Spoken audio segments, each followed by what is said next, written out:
Hello and welcome to the Rose Rehash. I'm Jared Freid. We are here every Monday night after the Bachelorette to recap the show, give out awards, and take your audience questions. If you want your question answered, put it in the comments right now at Jared Freid.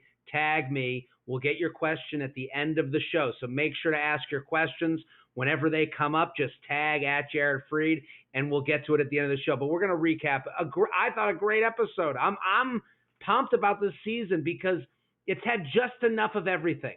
Enough of the drama, enough of the love story, enough of the fun and games. I think that's the mix they were missing last season, and it seems like it's back. Also, if you're out there and you're near Oklahoma City, I'm going to be in Oklahoma City doing shows this weekend. Oklahoma City, Red Bank, New Jersey. I'm coming to Connecticut, Atlantic City. Go to my website, jaredfreid.com, jaredfreid.com. Go, get your tickets. Oklahoma City this weekend. Now listen. We start the episode with a roll call for our first group date. We're going to get our first group date, and right away they establish that Carl is going to be an issue. Now, Carl is a motivational speaker, and he's got a lot of motivational speaker energy. I have to tell you, motivational speaker has to speak to someone. So just that job in itself makes it so you are on the show for the wrong reasons. Just by nature of having that job, it would be hard for someone to go, I'm going to take 2 months off from my life to go do a show where there's an audience, but no, it's not for that. I'm here for love. So right away, Carl is kind of, just by nature, even if Carl was there for love, he's kind of there for an audience. So, and we see him in the beginning. They even say, the guys are like, oh, he's talking about it like it's a game. And he's talking about how talking to Katie is like closing deals in business. That's how every woman wants to be wooed. Like a business deal. That's what they want. Oh, how did you meet your wife? Well, I closed that one. That sucker was harder than the Johnson account, right? It's not very romantic. You can tell there's something off about Carl. So they're going to go on a group date to a world's best lover competition. Now, I don't know what world's best lover competition even is. They don't even explain it right. Heather McDonald's there, funny comedian. She's there. She's going to test them on their knowledge of sex. And at that point, we have Mike the Virgin is starting to sweat it out a bit. This guy, Mike, said that his connection with God is morally, he said it earlier in the show, morally, he cannot have sex before marriage. Now, how do you come on the show where the most famous thing about The Bachelorette, and not to say that it's the best thing or whatever, but it's what she's most widely known for, is bringing a vibrator on night one. And Mike, the Virgin, is sitting there going, I knew sex was going to be a part of this show, but I didn't know it would be this early. You didn't know? She literally used the vibrator as a cane to get out of the limo for Matt James's season. That was the first thing we saw. So you couldn't understand that this would come up relatively quickly. And so Mike is starting to sweat it out, and they're asking questions, and he just peeps. They all had whiteboards, and every time Heather McDonald would be like, hey, what are the erogenous zones in a woman? And Mike would put up a little question mark, and it's like, it was cute, but at a certain point, you do have to answer these questions. And when was the last time you had sex? Question mark. No, the answer is never. That's what you should write. Question mark. What's going on here? So we go to this part, and then they're going to have the world's greatest lover competition, which I still don't know what they were tasked with doing. So they each came up on stage and explained to Katie and Tayshia and Caitlin and Heather McDonald what they would do to her or how they would make love to her. It never makes sense what they're even there to do. And at one point, Carl, who has already outed himself as being a little bit off, comes up with a poster of Katie, and you could tell all the guys are not into Carl. They're going, this is off, this is weird. And Carl, I thought Carl was legitimately going to go down on the poster of Katie and be like, this is how I use my tongue. And everybody like, what? This is too real. So Mike gets up, and he's the last one to get up there, and Mike gets up and sits Katie down. And I was waiting for him to be like, the Lord needs you. I will take the devil out of your soul. And he doesn't. He goes the other way, which I thought was a great job on Mike the Virgin. It was great. He took her down, and he goes, and he explained what love means to him and when he will make love and how he wants it to be and what his children will be like. Here's the thing. Mike zigged when everyone else zagged, and that was the right decision. It will not win him this show. I can tell you right now, Katie thought it was sweet. That was very much like, that's sweet of you. Thank you. You're a good person. It felt, and then he ends up winning the competition. It felt like when the nerd wins prom king. Like, sure, that's a fun moment. Everyone cheers for the nerd. And then the nerd goes home. And then everyone else goes to the party and fucks. So I don't think Mike the Virgin is going to win, but this was a win for him individually. He will be the king of the church when he gets home. He will lead the abstinence parade. Good for Mike the Virgin. So we come back to the house, and we're going to do cocktails now. This is when Connor the Cat comes back. And Connor the Cat had a good move. He played the guitar, played the piano. He did a whole song and dance for the World's Greatest Lover competition, whatever that meant. And now he comes back to the house and he says, I want to redeem myself from my first kiss. Now, I thought it was a good kiss. He made the joke. They had a good kiss. So there must have been a bad kiss. If he's going up to her and going, hey, I got to redeem myself from one of the featured kisses, it must have not gone great. So then he goes, can I kiss you? That's when I knew Connor the Cat ain't going to happen for him, because Katie, she has self-professed she's the sex positive bachelorette. That's her name to the game. That's her that's what she is. I'm the sex positive, waving vibrators. And you have Connor the Cat being like, can I kiss you? And I'm like, done for him. And then they have a kiss that was like his kiss with Katie. It was so bad. Matt James was at home being like, can you believe this guy? Like, that was the worst kiss I've ever seen in Bachelorette history. So we get done with that party, and we're going to get to a one-on-one date. Sensitive Greg gets the one-on-one date. From minute one, I wasn't on Sensitive Greg's team. It feels like he's using, he's like, oh, I got a nephew and a niece. Oh, I miss them so much. It's like, dude, I love my family. We have Sunday sauce. I just don't buy it. There's something about it where it's a little bit, he's laying it on too thick. Every time he gets the one-on-one date, he's like, really? You mean me with abs who looks like Eric Matthews? I get the one-on-one date. It's like, yeah, dude, why are you so surprised? Why are you so bent out of shape about everything? Okay, I'm going to go to my room and listen to Coldplay, and then I'm going to come back down and go on the date. Like, dude, Greg, it's a little too much. So he goes on a camping fishing date with Katie, and Katie's like, do you like the outdoors? And he's like, I like to fish.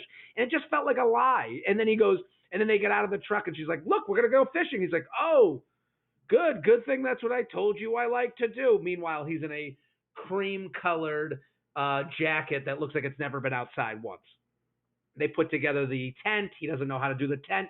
It just feels a little too much too soon from Greg, to the point you can't be this emotional about something when you've met someone for 15 minutes. I know you're in an unreal reality with The Bachelor, but it just didn't feel right. They end their date by building a toilet, and then he makes out with her while on the toilet. It's a nice moment. They go to dinner that night, and they connect over both having lost their dads.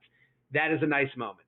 I agree. This is a nice moment. They seem to connect. They seem to lean on each other for this. It is a moment of, you can tell that they are hitting it off. Whether I believe them or not, I do see that they're hitting it off, and it is a big win for Greg.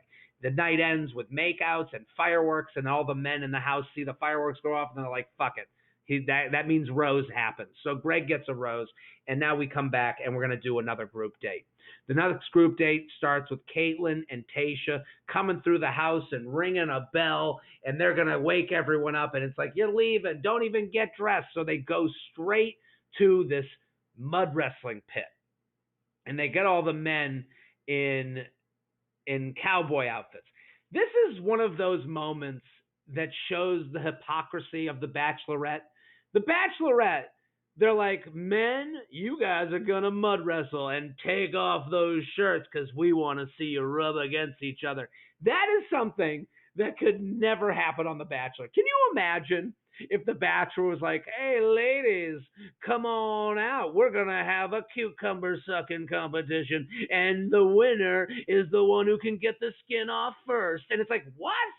And then having Katie and Tasha and Caitlin like, ooh, look at ooh, and then imagine the Bachelor's there with two other men being like, ooh, yeah, nice, ooh, take off that blouse and start wrestling because I gotta make sure you're wife material. It just doesn't really ring true to the nature of the show, but I get it. So they have this wrestling competition and they're all dressed up, all this stuff, and then it gets down to Aaron versus Cody. Now, last episode we were informed that Aaron and Cody don't like each other. Okay, now we get more story. Aaron and Cody know each other from home. Aaron, Cody, they wrestle, whatever. Aaron ends up winning. Aaron ends up winning, goes off with Katie, and they get to have drinks after the wrestling match. Katie wants information because she sensed something was off. And she says, Aaron, what's the deal? He says, Cody has put social media posts that would insinuate that he's not here for the right reason, that he's here to get an audience. Okay. So she got a straight answer from Aaron. Then they go to the cocktail party, and Katie pulls Cody aside. Let me get your side. And you can tell Katie's the no bullshit Bachelorette. She's the sex positive, no bullshit Bachelorette. She's going to get the answers right away. So she pulls Cody aside and she says, Cody, what's the deal? He says, you're not here for the right reasons. Why would he say that? And Cody gives the least creative response I've ever heard. He's like, well, I do not know what he is talking about. Aaron had more specifics. That's who wins that debate. So Cody gets sent home right away, and now Katie's like, I have to remove myself. She removes herself. She's like, I need a moment. Andrew from the cocktail hour goes over to Katie to comfort her. They connect. Andrew and Katie, they connect on having, growing up without money and not having things, and then they have a big makeout, and Andrew ends up getting the rose. Now we head to the cocktail party. Cocktail party. First, the only other thing that happened at the cocktail party is Mike, the guy, the dad, who didn't get on any of the dates, pulls Katie aside and for some reason just kisses the side of her ear and is like, really, the one thing about Mike is he's super energetic and happy to be there, which it really does show through the camera. So that was nice with Mike. They end up having a huge makeout. That makeout felt like if Connor the Cat's makeout was the worst I've ever seen. This was like top 10. It was like really hot and steamy. And then we get to Carl. Carl, who established himself as a heel at the beginning of this episode, pulls Katie aside and is like, hey, I just want to let you know, there's more people that aren't here for the right reasons. And Katie goes, okay, so who are the people? And he goes, no, baby girl, ease your mind. It's been a hard night for you. Carl spoke like the most evil guy from a Hallmark movie, Hallmark Channel movie. Like he was like, no, come on.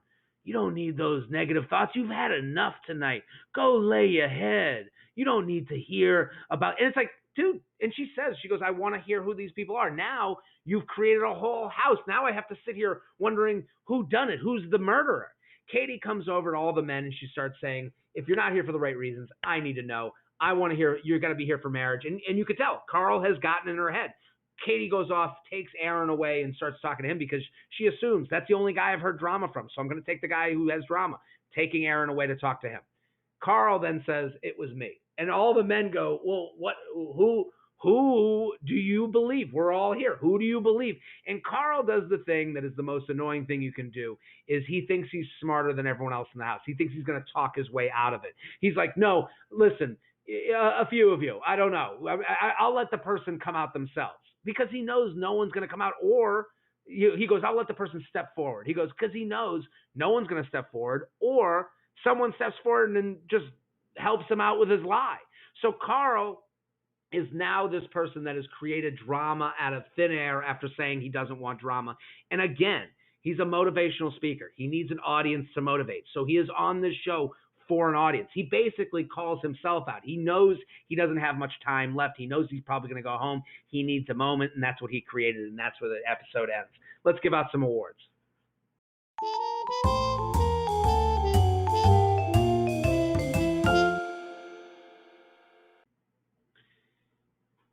The Batches is where I give out roses to the people I loved on this. The people that won the episode get roses. The people I didn't like get divorce papers. Okay, let's give out some roses. First rose goes to Greg. Sensitive Greg, you're going to get a rose. I'm not a fan of Sensitive Greg. It feels a little too much too soon, so it doesn't feel real. But he had a great first date, connected on the loss of a father. It feels like he is in for the long haul on this show. He made out while on the shitter. Good for him. Second rose goes to Andrew. Andrew took the initiative, left the group date to go bring Katie back into the fold. Then she ends up talking to the rest of the guys. Aaron seems genuine. Aaron, I like the way he called out Carl at the end of the thing. He's just like, dude, we're not buying this. I'm an Andrew fan. My last rose goes to Mike A.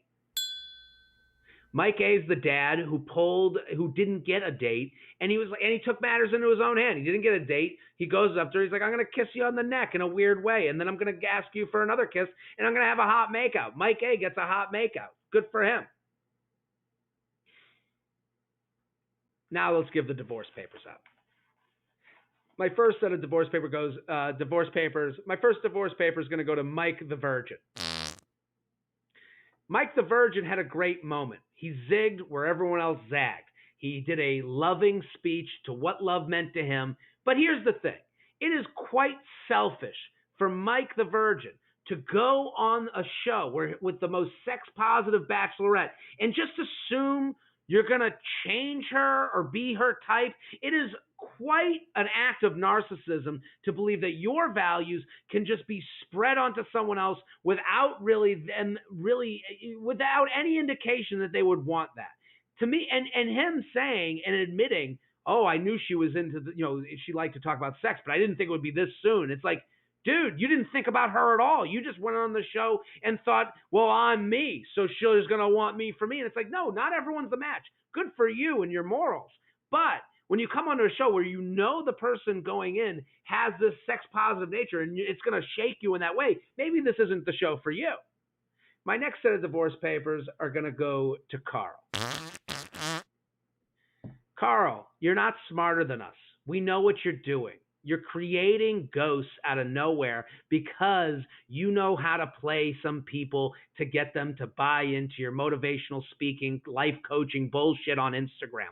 Well, you can't do it to a national audience and you can't do it to these men. When you say, hey, there's people here for the wrong reasons, and then they go, okay, who? And you can't produce an answer, you are here for the wrong reasons. You're talking about yourself. My last set of divorce papers is going to go to Caitlin and Tayshia. Caitlin and Tayshia came dressed to the cowboy date in cowgirl outfits. Can't Katie get one moment? Can't she be the cowgirl on her own season of The Bachelorette? No, you have to wear the same outfit as her. You've done The Bachelorette. You've had your moment. You're the bridesmaid. You showed up to Katie's wedding in a wedding dress, and we all noticed it, and you took away from her that moment to be the hot cowgirl. Because what are the guys going to say? When you guys walk up, all three of you like, hey, sisters, like you guys are, in some country band together, but who's the lead singer? No one even knows, because they didn't even get the moment to go, wow, and Katie's in the hot, cowgirl outfit. Ooh, they didn't even get that moment to ogle over Katie, because they would have to ogle over all of you. They have to go, wow, we got three cowgirls here. You took away Katie's moment, and I hope this isn't a sign of things to come this season, because you can't keep showing up to Katie's wedding in your own wedding dress. You got your moment. Let's do some audience questions. How long do you think it'll take Katie to catch on to the fact that Carl's there for the wrong reasons?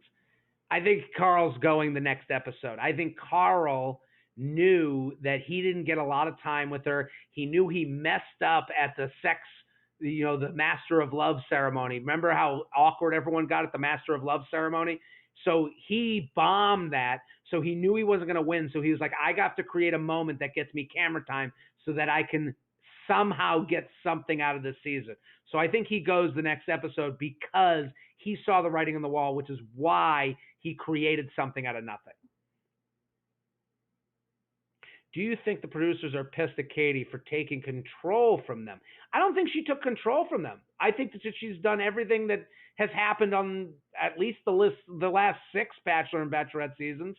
When has a Bachelor or Bachelorette not sent someone home and said, "Hey, when they found out someone wasn't there for the right reasons"? I think that I think the producers like when the lead character takes control and makes it their season, because that's drama in itself. When the Bachelor says, "No, the date's over," that's a moment that they get to put great music behind and go, "Oh, dun dun dun." So I think I think the producers are a lot like me. You want movement in the market. We just want things to happen. And I think that's a good thing for the producers. Let's do one more. How would Manziel do in the Cowboy mud pit? He would get crushed. These guys are like 6'7". Like, everyone is a huge stud. That guy, Aaron, is a big dude. It's a bunch of sycamores. Manziel, he was like 5'6". I don't think he would work it out. Do we have any more? What do you think Connor the Cat's bad thing is from the promo? I didn't see the promo for next week. We are only episode 2. That's all we got. I can tell you that his bad thing was probably that kiss, because that was like, I mean, his kiss with Katie was like, we made fun of Matt James for legitimately a whole season. And Matt James, he opened his eyes? Like, it wasn't that horrible. This was hand on the cheek, and I'm biting when you're using tongue, and I'm using tongue when your mouth is closed. Just a bad look. I think Connor the Cat is a nice guy who's going to go home soon. Why is no one talking about how Thomas looks like Josh Murray and Nick Viall's love child? Okay. I mean, no one's talking about it because you've taken 2 characters from 2 different seasons and combined them into one, and not many people really have that vast a knowledge of those 2 people. But I'll look into it. I'll do some assessment, and I'll do a 23andMe, and we'll see if that's actually the case. Do we have another one? Do you think Tayshia and Kaitlyn will be asked back as hosts for future seasons? I don't think so. I think they're going to do a rotation in the same way they did Bachelor in Paradise. I actually think Bachelor in Paradise might be a testing for who could be the next host. But I don't think this experiment so far doesn't feel like it's working. From my point of view, to me, they're not adding to the show, but it's not taking away, but it is a little bit of a distraction when they're all dressed the same. Why would they be dressed the same? You're the host, and you're the hostesses. Why aren't you in host attire? Like, you shouldn't be on par with the Bachelorette. Is meant to be our queen. We need more queen moments. Can't wait to see you live in DC in September. Well, thank you. I got more shows. If you're in Oklahoma City this weekend, I'll be there this weekend. We'll be back next week. Boom.